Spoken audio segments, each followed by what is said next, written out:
Auto antibody থাকে না, সেই অটো অ্যান্টিবডি থাকলে এমনিতেই ক্লট করে যেতে পারে। তো সেইটা আছে কি নেই সেটা দেখার জন্য কন্ট্রোলটা মেনলি দেওয়া হয়। আর প্লাস হচ্ছে রিএজেন্টের কোনো গন্ডগোল আছে কিনা সেটাও দেখার জন্য দেওয়া হয়।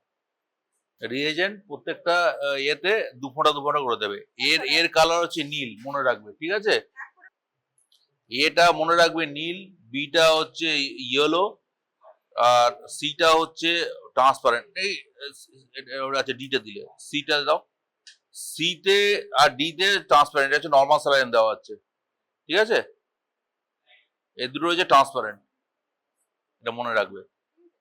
এবার প্রত্যেকটাতে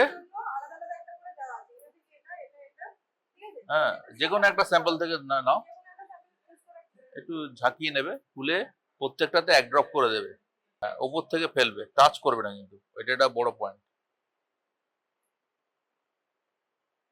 ব্যাস, এবার কি করবে, এবার কি করবে, মিক্স করাতে হবে, মিক্স করবে। হ্যাঁ প্রত্যেকটা স্যাম্পলের জন্য আলাদা আলাদা কোনা ইউজ করবে, একটার সঙ্গে আরেকটা মিক্স আপ করবে না, ঠিক আছে? হ্যাঁ, তা এইবারে বলো কতক্ষণ আমরা ওয়েট করব? ওয়েট করতে হয় কতক্ষণ? হ্যাঁ minimum 2 minutes, 2 to 3 minutes maximum, তার বেশি না। তার বেশি করলে আবার কি হবে, তখন শুকিয়ে যাবে, শুকিয়ে গিয়ে তখন দলা পাকিয়ে যাবে, তোমরা তখন রেজাল্ট বুঝতে পারবে না। এটা ওই হোয়াইট ব্যাকগ্রাউন্ডের ওপর এ করলে ভালো হয়। আমাদেরও এমডি প্র্যাকটিক্যাল এটা ছিল, আমরা করতাম কি, আমাদের ওখানে মানে হোয়াইট টাইলস দিয়ে দিত, তারপরে সুবিধা হতো। আর এটা হচ্ছে আই লেভেলে নিয়ে এসে এরকম টিল্ট করে দেখবে অ্যাগ্লুটিনেশন আছে কিনা, সব থেকে ভালো বোঝা যায়, ঠিক আছে? আই লেভেলে নিয়ে এসে টিল্ট করে দেখবে, আই লেভেলে নিয়ে এসে ওদেরকে শেখাও যে আই লেভেলে নিয়ে এসে দেখতে, তাহলে ভালো দেখা যায়, তাহলে একদম পারফেক্ট দেখা যায়। এই বিটা অ্যাগ্লুটিনেট হচ্ছে বি।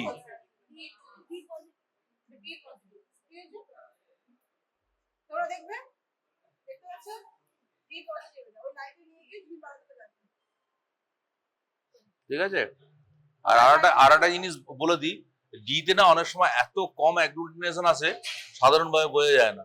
সুতরাং কোনো স্যাম্পল যদি তোমাদের ক্ষেত্রে নেগেটিভ আসে, চট করে নেগেটিভ বলবে না। হ্যাঁ বলবে নেগেটিভ হতে পারে, কেননা নেগেটিভ বলার জন্য আমাদেরকে এটা নিয়ম হচ্ছে মাইক্রোস্কোপের নিচে পরীক্ষা করে তারপর নেগেটিভ ডিক্লেয়ার করতে হয়, ঠিক আছে?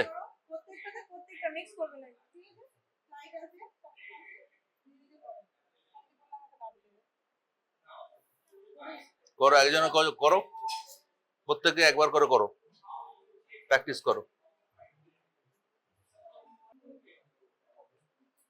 প্র্যাকটিক্যাল এক্সামিনেশনের সময় তোমাদের খাতাতে লিখতে হবে, ঠিক আছে? লেখা প্র্যাকটিস করবে তোমরা। হ্যাঁ হ্যাঁ প্রসিডিউর লিখতে হয়। তোমাদের মানে প্রসিডিউর লিখতে বললে লিখবে, অনেক সময় প্রসিডিউর নাও লিখতে বলতে পারে, শুধু বলতে পারে যে শুধু রেজাল্ট লিখে দাও, এটাও বলতে পারে, কিন্তু প্রসিডিউর লিখতে বলতে পারে, ঠিক আছে? কি কি এক্সামিনেশন কোথেকে কি জিজ্ঞেস করে, তোমার ব্লাড গ্রুপ থেকে কোথায় চলে যাবে কে জানে, ব্লাড গ্রুপ থেকে কত লিউকেমিয়াতে চলে যাবে, কেউ কিছু বলতে পারবে না।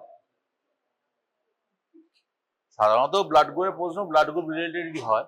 তাড়াতাড়ি করো, এটা তোমার করার জন্য তোমরা মানে হার্ডলি টাইম পাবে 10 মিনিট, হার্ডলি, তার বেশি টাইম পাবে না।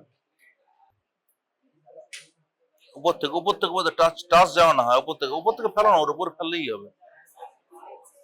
হ্যাঁ তাড়াতাড়ি করো, অত দেরি করে করলে হবে না, একটু উপর থেকে হ্যাঁ হ্যাঁ ওই রকম ডিস্টেন্স রাখো।